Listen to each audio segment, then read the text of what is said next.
Hey everyone, welcome to my YouTube channel. This is my first video and I thought I would talk about traveling to China during COVID-19. So my flight was in mid-July in the afternoon from Hong Kong to Shanghai. So in Hong Kong, I believe you need to have a plane ticket for like 24 hours. In the airport, it was extremely empty. Very few of the shops were opened, but I believe the lounge was still opened. So when you check in, you have to scan a QR code and fill out personal information and stuff, and you'll get a QR code which you should screenshot and save. I would recommend screenshotting it and saving it. So when on the plane, there were very few people. There's about 40 to 50, I want to say, and we were all socially distanced, so we each had like our own row. When we landed, people dressed in hazmat suits would come onto the plane and walk about. Then 30 to 45 minutes afterwards, we were allowed off the plane, walk into the airport, and you get in line. They'll give you some forms to read and sign, and I believe they were all in Chinese, although they may have some English versions. So afterwards, you will sit down with somebody in a hazmat suit, and they will scan your QR code and make sure that all your information is correct and accurate, and see that you have signed the forms. You will continue walking, and you'll come across the station where you have to once again show them your QR code and your form, and they'll print a barcode onto a tube which they'll give you, and you have to keep that and give it to the person when you're being tested for COVID. So you go to the testing station where you get tested. So they do a nasal swab in both nose. After your COVID-19 test, you will line up to have your passport and your documents checked and go through. So after being tested, and going through like passport security control, you will be able to collect your check-in luggage. And after that, you'll scan another barcode and fill out another form, just about your own personal information again. And so when you go to the airport, in Shanghai at least, after all of this, each district has their own table and station, and you go to the district you want to go to, and they'll have a choice between two hotels, one which is more expensive and one that is a bit cheaper, and you'll wait for the bus to come and pick you up, so you can't leave by yourself. They told us that the bus was supposed to be every 6 hours, but we waited for longer than that, but they should be every 6 hours. So when you're on the bus, you will sit at the back and go through the second door, not the first door.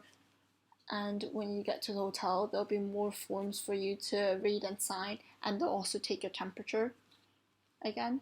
And after that, you'll be in quarantine for the next 14 days in your hotel room. So personally, I wasn't told about my test results, but I'm guessing the negative because I was allowed out. So you also get tested towards the end of your quarantine, about 2 to 3 days before the end of your quarantine, and there'll be people come. And if you're a resident in Shanghai, let's say, because I was in Shanghai, it's free, I believe. But if you are a foreigner, you'll have to pay, I think, 100 something renminbi. So towards the end of your quarantine, you'll also have to use Alipay or WeChat. If you're a foreigner, you have to use Alipay, and if you're a resident, you can use WeChat or Alipay, where you have to sign up for your 健康码, which is basically your like health QR code, which will either be green or red.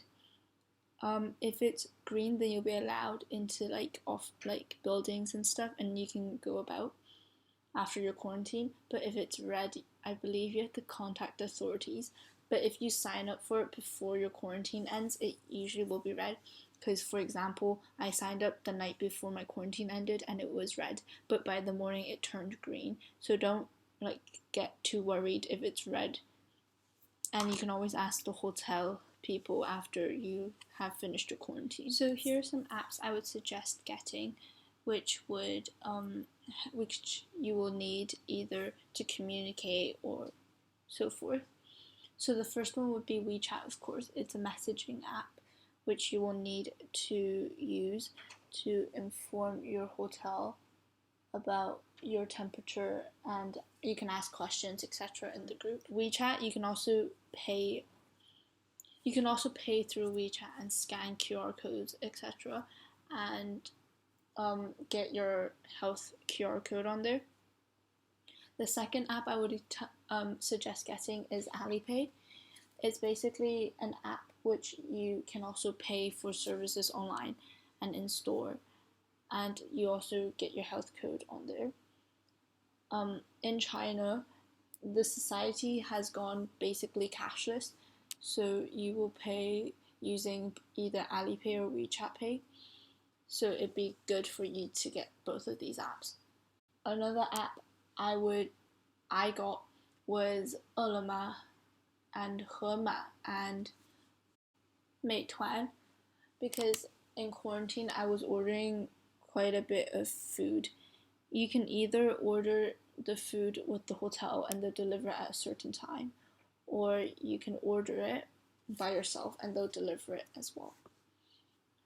Also, the hotel I stayed at had certain delivery times, so they will only deliver like for an hour in the morning and like 2 to 3 hours during lunchtime and 2 to 3 hours during dinner time. So please keep that in mind if you're going to order food by yourself. Well, this is an app, but you really need a Chinese SIM card and you really need a battery pack, because if your phone dies in China, it would be a massive problem, because everything here you need to use a phone for. So thank you for listening to me, and I hope this has been informative and helpful, and hopefully gives you an idea about what it will be like if you're traveling to China or traveling during the pandemic in general. Please like and subscribe, and I hope you guys have a good trip or a good day, and stay safe. Bye.